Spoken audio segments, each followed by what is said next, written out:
Épître de Paul aux Romains, chapitre 6. Que dirons-nous donc? Demeurerions-nous dans le péché afin que la grâce abonde? Loin de là. Nous qui sommes morts au péché, comment vivrons-nous encore dans le péché? Ignorez-vous que nous tous, qui avons été baptisés en Jésus-Christ, c'est en sa mort que nous avons été baptisés. Nous avons donc été ensevelis avec lui par le baptême en sa mort, afin que, comme Christ est ressuscité des morts par la gloire du Père, de même, nous aussi, nous marchions en nouveauté de vie.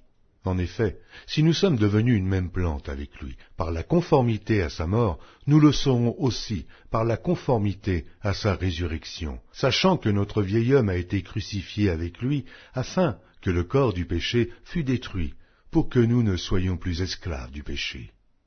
Car celui qui est mort est libre du péché.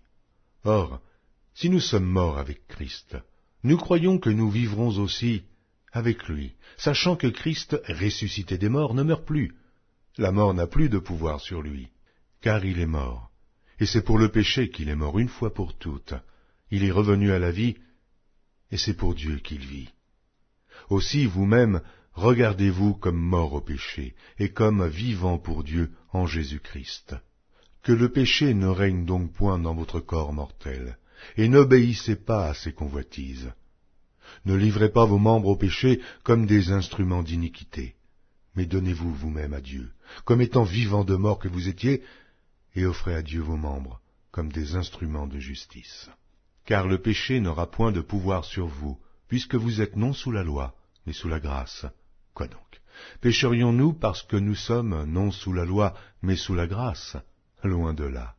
Ne savez-vous pas qu'en vous livrant à quelqu'un comme esclave pour lui obéir, vous êtes esclave de celui à qui vous obéissez, soit du péché qui conduit à la mort, soit de l'obéissance qui conduit à la justice. Mais grâce soit rendue à Dieu, de ce que, après avoir été esclave du péché, vous avez obéi de cœur à la règle de doctrine dans laquelle vous avez été instruits.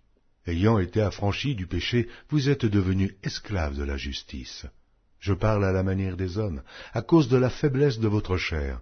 De même donc que vous avez livré vos membres comme esclaves à l'impureté et à l'iniquité pour arriver à l'iniquité, ainsi maintenant livrez vos membres comme esclaves à la justice pour arriver à la sainteté. Car lorsque vous étiez esclaves du péché, vous étiez libres à l'égard de la justice. Quels fruits portiez-vous alors? Des fruits dont vous rougissez aujourd'hui, car la fin de ces choses, c'est la mort. Mais maintenant, étant affranchis du péché et devenus esclaves de Dieu, vous avez pour fruit la sainteté et pour fin la vie éternelle. Car le salaire du péché, c'est la mort, mais le don gratuit de Dieu, c'est la vie éternelle en Jésus-Christ, notre Seigneur.